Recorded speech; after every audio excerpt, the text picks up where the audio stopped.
क्या तुम्हें इस बात का भरोसा नहीं है कि हम निर्दोष हैं? कहीं ऐसा तो नहीं है कि उस दिन हम दोनों की हालत देखकर तुम्हें हम पर तरस आ गया और इसलिए तुम हमें रिहा करने के लिए आ गए? रुकिए सर, हमें ये बेल नहीं चाहिए। तुम तरस खाकर भीख में ये बेल करवाओ, ये कतई मंजूर नहीं है। कोकिलाबेन ने मना कर दिया बेल पर छूटने से। गोपी ने भी दे दिया अपनी सास कोकिला का साथ और जेल से छूटने से मना कर दिया, क्योंकि सवाल है स्वाभिमान का, सच्चाई का। भीख में मिली हुई बेल तो आज भी कोकिलाबेन को मंजूर नहीं। जब तुम्हें विश्वास हो जाए कि हम निर्दोष हैं, हमारी बातों पर, हमारे इरादों पर तुम्हें जब विश्वास हो जाए, तब तुम यहाँ आकर हमारी बेल करवा देना। कोकिला का स्वभाव हमेशा से आत्मसम्मानी रहा है और आत्मसम्मान से ऊपर कुछ भी नहीं है। तरस खाकर हम वापस वो एक एहसान की जिंदगी जिए, ये मुझे मंजूर नहीं है। रमाकांत सिया कपूर के साथ जेल पहुंचा था। उसे जेल में देखकर गोपी और कोकिला खुश हो गई थी।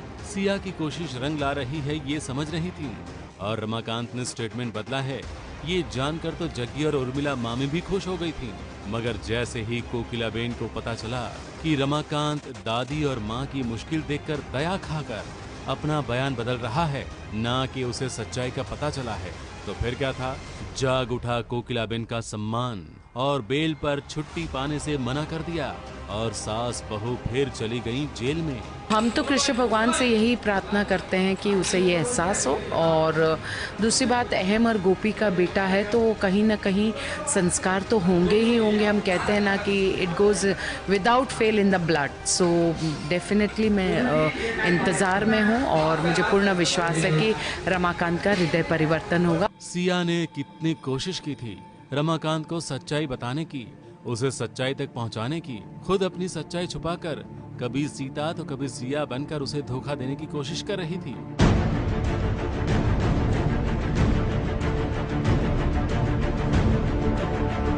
रमाकांत भी उसे बार बार फोन करके उससे सच्चाई जानने की कोशिश भी कर रहा था। एक आध बार तो सीता फंस भी गई थी।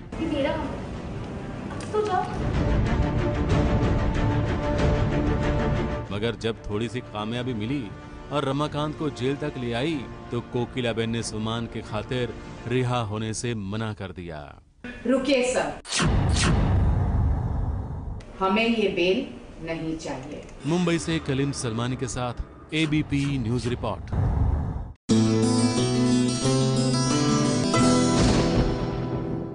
ये है ABP न्यूज, आपको रखे आगे।